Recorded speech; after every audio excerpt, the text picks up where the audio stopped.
हिमाचल प्रदेश के मेरे सभी युवा साथियों, तय कार्यक्रम के तहत मुझे अब तक मंडी पहुंच जाना था, लेकिन मौसम खराब होने की वजह से ऐसा संभव नहीं हो पा रहा है। मैं सबसे पहले तो क्षमा प्रार्थी हूं। अब मैं दिल्ली से ही आप सभी के साथ संवाद कर रहा हूं। स्वभाव से मुझे जब भी हिमाचल आने की बात तय होती है तो मैं हफ्ते पहले से ही बड़े उत्साह में आ जाता हूं कि चलिए हिमाचल जा रहा हूं, मेरे दूसरे घर जा रहा हूं, पुराने साथियों को मिलूंगा, गपशप लगाऊंगा, मौसम का भी थोड़ा फायदा उठाऊंगा।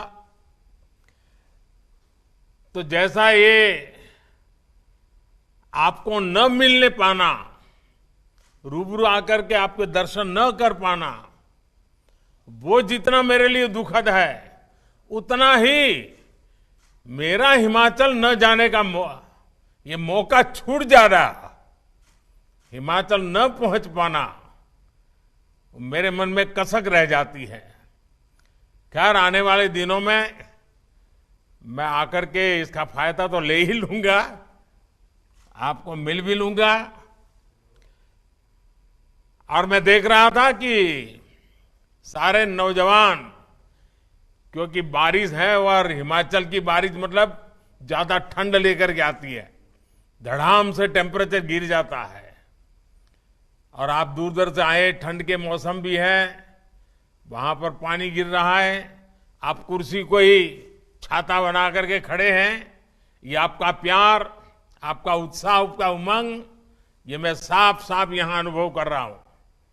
साथियों, हिमाचल की युवा शक्ति ने हमेशा अलग अलग मोर्चों पर देश को गौरवान्वित होने का अवसर दिया है। पहाड़ी गांधी, बाबा कांसीराम समेत हिमाचल के अनेक सेनानियों ने आजादी के आंदोलन में महत्वपूर्ण भूमिका निभाई है। आजादी के तुरंत बाद जम्मू कश्मीर पर हुए हमले से लेकर करगिल युद्ध तक हिमाचल के जांबाजों ने सर्वोच्च बलिदान देकर मां भारती का सिर ऊंचा रखा है। देश की रक्षा के साथ साथ देश को सम्मान दिलाने वाले में भी हिमाचल के युवा कमाल करते रहे हैं। हाल ही में संपन्न हुए कॉमनवेल्थ गेमों में, उन खेलों में हिमाचल की बेटी प्रियंका ने क्रिकेट में, भाई वरुण ने हॉकी में और भाई विकास ने वेटलिफ्टिंग में शानदार प्रदर्शन किया। खेल का मैदान हो या कला जगत, पार्टी हो या सरकार, हिमाचल के युवाओं की ऊर्जा, उनका जोश, उनका नेतृत्व कौशल निरंतर देश के काम आ रहा है।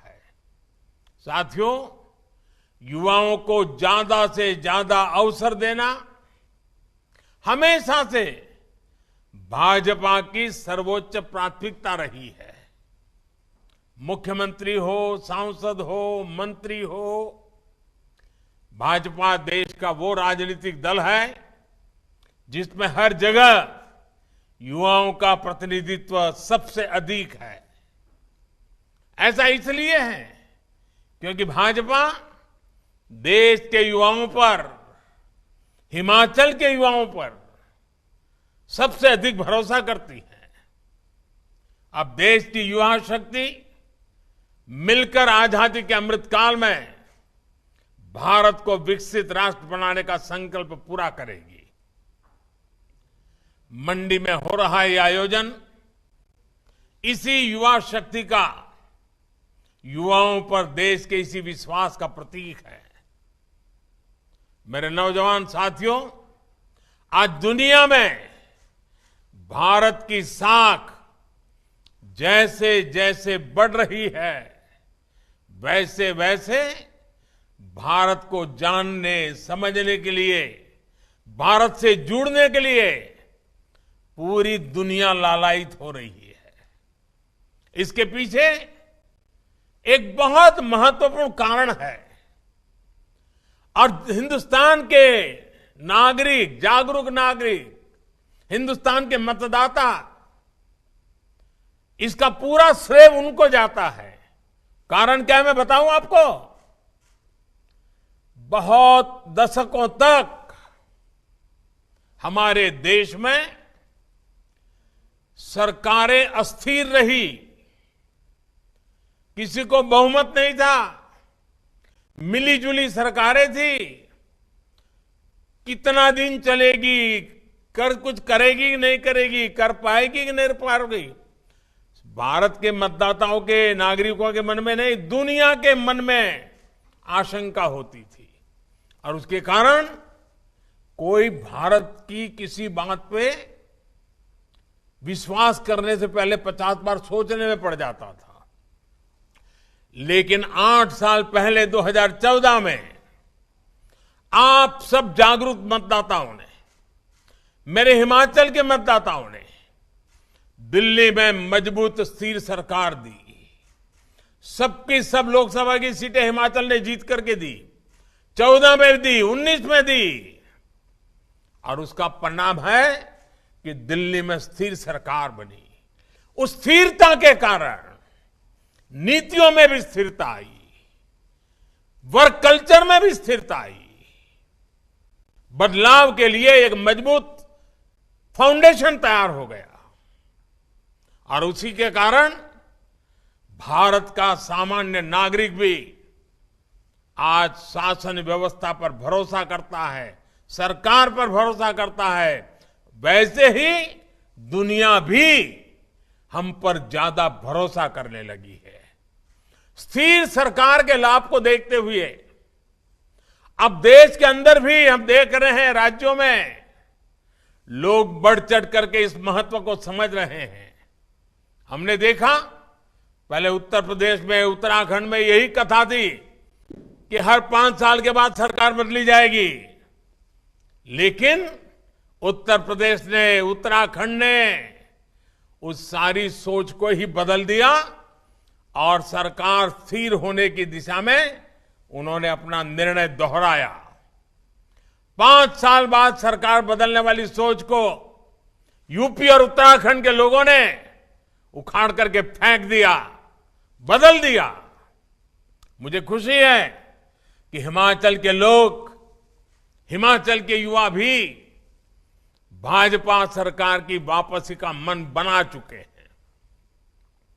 हिमाचल के युवा जानते हैं कि साफ नीयत के साथ, ईमानदार नीयत के साथ हिमाचल का विकास अगर कोई कर सकता है तो सिर्फ और सिर्फ भारतीय जनता पार्टी कर सकती है। भाइयों और बहनों, अमृतकाल में भारत की प्रगति को गति देना, इस गति देने का हर आधार, हर सामर्थ्य, हर अवसर हिमाचल में मौजूद है। वर्ल्ड फार्मेसी के रूप में भारत की पहचान तब और मजबूत होगी जब हिमाचल एक वैश्विक फार्मा हब बनेगा। देश में दवाओं के रॉ मटेरियल में आत्मनिर्भरता के लिए आज जो काम चल रहा है, उसके लिए 3 राज्यों को चुना गया है, जिसमें से एक है अपना हिमाचल प्रदेश, जहां बल्क ड्रग्स पार्क बनाया जा रहा है। इसी प्रकार देश के 4 राज्यों में मेडिकल डिवाइस पार्क बनाए जा रहे हैं, उसमें भी हिमाचल एक है। मुझे बहुत खुशी है कि हिमाचल के बेटे बेटियां स्टार्टअप इंडिया, आत्मनिर्भर भारत फंड, इसका भरपूर उपयोग कर रहे हैं। अब तो आईआईटी मंडी भी युवा जोश से सरोवर है, स्टार्टअप इंडिया मिशन को मजबूत कर रही है। मेरे युवा साथियों, बीते 8 वर्षों में देश में उच्च शिक्षा के लिए अनेक नए संस्थान शुरू किए जा चुके हैं। इनमें आईआईटी मंडी के अलावा सिरमौर में आईआईएम, ऊना में ट्रिपल आईटी और बिलासपुर में एम्स। कौन हिमाचली होगा जिसको इस बात का गर्व न होगा। अब शिमला के बाद मंडी में भी यूनिवर्सिटी है और धर्मशाला में केंद्रीय विश्वविद्यालय भी है। यानी हर बड़े सेक्टर से जुड़े देश के जितने प्रीमियम संस्थान हैं वो आज हिमाचल में भी है। इसका बहुत बड़ा लाभ हिमाचल के मेरे नौजवानों को, हिमाचल की मेरी बेटियों को, हिमाचल के मेरे युवाओं को होने वाला है। 8-10 साल पहले जो सोचना भी असंभव था, उसे आज भारतीय जनता पार्टी की सरकार ने करके दिखा रही है। साथियों, अमृत काल में भारत की अर्थव्यवस्था को, देश में रोजगार निर्माण को एक बड़ा बल जिस सेक्टर से मिलने वाला है वो है हमारा टूरिज्म सेक्टर। मैं खुद भी हिमाचल की देव संस्कृति और हिमाचल के हस्तशिल्पों से बहुत अभिभूत रहता हूं। हिमाचल की इसी विशेषता को प्रोत्साहन देने के लिए हम निरंतर प्रयास कर रहे हैं। कुल्लू शॉल हो, किन्नौरी शॉल हो, चंबा रुमाल हो, कांगड़ा पेंटिंग्स हो, चंबा के हमारे चप्पल्स हो या लाहुली गर्म जुराबे, इन सभी को जीआई टैग किया गया है। दुनिया में उसकी एक प्रतिष्ठा बनी है।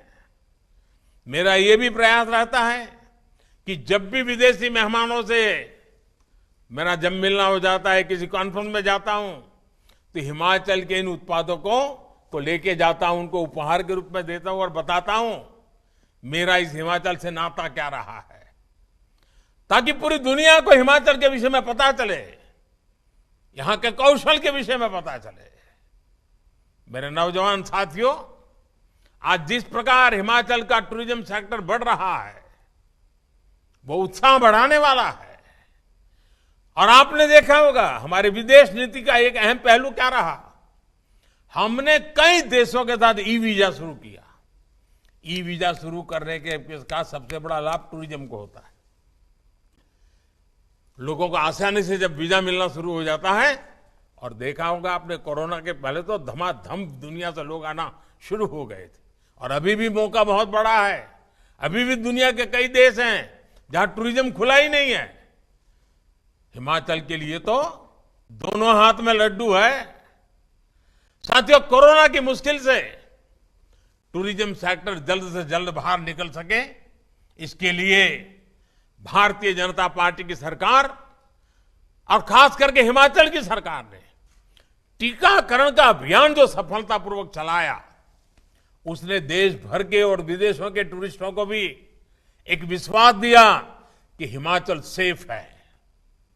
मुद्रा योजना ने जिस प्रकार हिमाचल प्रदेश में होम स्टे, रेस्टोरेंट और दूसरे उद्यमों को गति दी है, वो अभूतपूर्व है। देश भर में मुद्रा योजना के तहत अभी तक 19 लाख करोड़ रुपए के बिना गारंटी के बैंक लोन दिए जा चुके हैं। हिमाचल प्रदेश में भी मुद्रा योजना के तहत बिना बैंक गारंटी लगभग 14,000 करोड़ रुपए लोगों को दिए जा चुके हैं। हमारे हिमाचल में रोजगार और स्वरोजगार के हजारों नए अवसर बने हैं।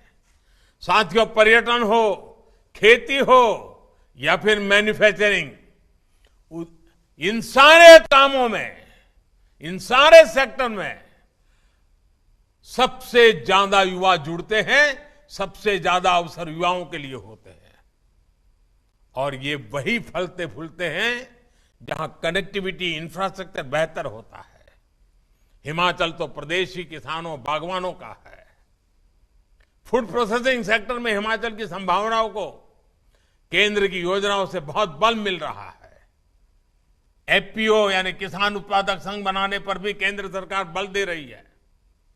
हिमाचल में integrated cold chain, agro processing cluster, food processing units और फूड टेस्टिंग लैब का नेटवर्क तैयार किया जा रहा है। मेरे नौजवान साथियों, ये सब कुछ आपके उज्जवल भविष्य के लिए किया जा रहा है। इंफ्रास्ट्रक्चर के ऐसे हर काम से युवाओं को रोजगार मिलता है, स्वरोजगार के अवसर बनते हैं। पिछले 8 वर्षों में केंद्र सरकार ने हिमाचल में नेशनल हाईवे के रखरखाव और विस्तार के लिए करीब 14,000 करोड़ रुपए दिए हैं, जबकि 2014 से पहले के 8 वर्षों में हिमाचल प्रदेश का केंद्र सरकार से 2,000 करोड़ रुपए से भी कम मिलते थे। यानी हमारी सरकार ने नेशनल हाईवे के लिए हिमाचल को पहले की सरकार के मुकाबले 7 गुना ज्यादा राशि दी है। अब आप देख रहे होंगे, जाते आते समय देखने को मिलता होगा, चंडीगढ़ मनाली नेशनल हाईवे पर भी तेजी से काम चल रहा है। ये नेशनल हाईवे खेती और टूरिज्म से जुड़े हजारों नौजवानों के लिए बहुत अवसर लेकर के आया है। साथियों, इस वर्ष के केंद्रीय बजट में 2 बड़े प्रोग्राम घोषित किए हैं, जिनका हिमाचल प्रदेश को बहुत अधिक लाभ होने वाला है। वर्तमान प्रोजेक्ट के तहत पहाड़ी प्रदेशों के उनके लिए रोपवे के नेटवर्क को विस्तार देने की योजना है, जिसका लाभ हिमाचल के पर्यटक स्थलों को हो रहा है। इसी प्रकार वाइब्रेंट बॉर्डर विलेज प्रोग्राम के तहत आखिरी छोर पर सीमा पर जो गांव है, उनका विशेष रूप से विकास किया जा रहा है। युवा साथियों, सरकार ने वर्क फ्रॉम होम के लिए जो नीतियां बनाई है, हिमाचल का टूरिज्म सेक्टर उसका एक बड़ा लाभार्थी है। इसका कारण बेहतर डिजिटल कनेक्टिविटी भी है। अब तो 5G सेवाएं भी शुरू होने वाली है, जिससे टूरिज्म सहित शिक्षा, स्वास्थ्य और खेती जैसे अनेक क्षेत्रों में, आरोग्य जैसे अनेक क्षेत्रों में हिमाचल को विशेष लाभ होने वाला है। मुझे खुशी है कि हिमाचल उन प्रदेशों में है जिसने अपनी ड्रोन नीति बनाई है, और इसके लिए मैं हिमाचल सरकार के ये दूरंदेशी निर्णय के लिए और अगुवाई करने के लिए मैं हिमाचल भाजपा सरकार को बधाई देता हूं। ड्रोन से सामान पहुंचाने में, खेती बागवानी में भी बहुत मदद मिलने वाली है। ड्रोन के बढ़ते इस्तेमाल को देखते हुए युवाओं को ड्रोन उड़ाने की ट्रेनिंग देने के लिए कई कोर्स भी शुरू किए गए हैं। इसलिए कनेक्टिविटी के साथ साथ हेल्थ और वेलफेयर से जुड़े दूसरे इंफ्रास्ट्रक्चर में भी हिमाचल आज आगे बढ़ रहा है। बिलासपुर का एम्स अब बनकर तैयार हो चुका है। मोहाली में कुछ सप्ताह पहले जिस कैंसर अस्पताल का उद्घाटन हुआ है, टाटा के जो मुंबई की कैंसर अस्पताल है, उसी का ये एक हिस्सा है। उसका सबसे बड़ा लाभ हिमाचल को मिलने वाला है। शुद्ध पेयजल उत्तम स्वास्थ्य के लिए बहुत आवश्यक है। जल जीवन मिशन के तहत पिछले 3 साल में देश के 7 करोड़ से अधिक नए घरों को नल से जल मिलने लगा है। हिमाचल के 8 लाख से ज्यादा परिवारों को भी नल से जल की सुविधा मिली है। साथियों, कुछ दिन पहले ही केंद्र सरकार ने एक और अहम फैसला लिया है। केंद्रीय मंत्रिमंडल ने हिमाचल के हाटी समुदाय को एसटी सूची में जोड़ने के प्रस्ताव को मंजूरी दे दी है। सिरमौर के गिरिपार क्षेत्र में रहने वाले हाटी समुदाय के हजारों युवा साथियों को इस निर्णय से अनेक नए अवसर मिलने वाले हैं। भारतीय जनता पार्टी की सरकार के ऐसे ही प्रयासों के कारण हिमाचल प्रदेश के लोग यहां के युवा आज भारतीय जनता पार्टी को अपनी सर आंखों पर बिठा करके भाजपा के हर कार्यकर्ता को आशीर्वाद दे रहे हैं। अमृत काल में विकसित भारत के निर्माण के लिए, हिमाचल के विकास के लिए युवा पीढ़ी के आशीर्वाद, हिमाचल के नौजवान, हिमाचल की बेटियों के आशीर्वाद, और ये साथ ऐसे ही निरंतर बना रहेगा। आपका ये जोश, उमंग, उत्साह निरंतर बना रहेगा, निरंतर बढ़ता रहेगा, ये मेरा विश्वास है। मैं फिर एक बार आप सबकी क्षमा चाहता हूं, क्योंकि आप सबके बीच आ नहीं पाया, मौसम के कारण रुकावटें आई, लेकिन हिमाचल का प्यार, हिमाचल के आशीर्वाद, हिमाचल के प्रति मेरा लगाव, उसमें तो कभी मौसम भी बीच में नहीं आ सकता है, मुसीबतें भी बीच में नहीं आ सकती है। और इसलिए आपके आशीर्वाद मेरे लिए हमेशा हमेशा एक बहुत बड़ी शक्ति है, बहुत बड़ी ऊर्जा है। फिर एक बार आप सबको बहुत बहुत शुभकामनाएं। नौजवान, आप बहुत लंबी यात्रा करके आए हैं। हिमाचल में यात्रा करके आने का मतलब तराई के लोगों को अंदाज नहीं आता है कितना कठिन होता है, और पानी गिर रहा है। आप अपने स्वास्थ्य का ख्याल रखना, आवश्यक जो भी प्रबंध, पहाड़ के लोगों को तो इसकी सारी टेक्निक भी मालूम होती है। अपने आप को संभालना, बहुत संभल करके घर वापस लौटना, यही मेरी आप सबसे अपेक्षा रहेगी। आप सबको मेरी तरफ से बहुत बहुत शुभकामनाएं, बहुत बहुत धन्यवाद।